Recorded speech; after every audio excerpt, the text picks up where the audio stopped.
Tu parles vite, tu parles beaucoup, quitte parfois à manquer d'air, à essouffler et même à avaler des syllabes. Les phrases, elles ne sont pas assez longues pour pouvoir y mettre tout ce que tu as à dire.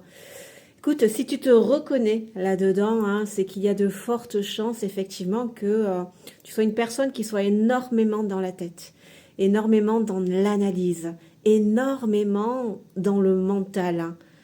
Pas ancré, pas connecté à ton corps, pas connecté à l'instant présent. Tout le temps en train d'analyser, d'anticiper, de contrôler, de comprendre, enfin toujours soit tout le temps dans le passé, soit tout le temps dans le futur, tout le temps dans la tête, mais jamais là, présente, aujourd'hui, connecté à ton corps, à tes sens, à ce que tu ressens et à l'instant présent, au présent. Donc il y a de fortes chances effectivement que tu ne sois pas ancré. Donc je t'invite vivement à pratiquer l'ancrage en conscience. Et alors, qu'est-ce qui peut t'aider à fortifier ton ancrage, à revenir dans l'instant présent? Tu vois, c'est vraiment, bah, tu peux t'aider de sport, tu peux t'aider d'activités, de connexion à la nature. Mais attention, quand tu es dans la nature, en faisant en sorte d'être en conscience, d'accord? Parce que si tu restes là-haut dans la tête à réfléchir, à analyser, à anticiper, c'est pas super bon. Moi, je te parle là de connexion à la nature, connectée à tes sens. Sens l'odeur autour de toi. Regarde l'oiseau là-bas sur sa branche, comment il évolue, comment il vit. Touche l'arbre, ressens la texture, tu vois, du tronc sous ta main, la chaleur.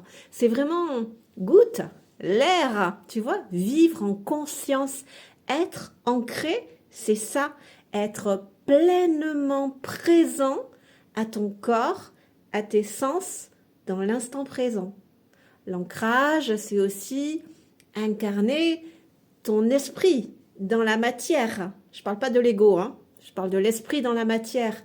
Tes projets, tes envies, tes idéaux, tes fondamentaux, tes vérités, que ça ne reste pas là-haut. L'ancrer dans la matière par l'action, ton énergie de mouvement.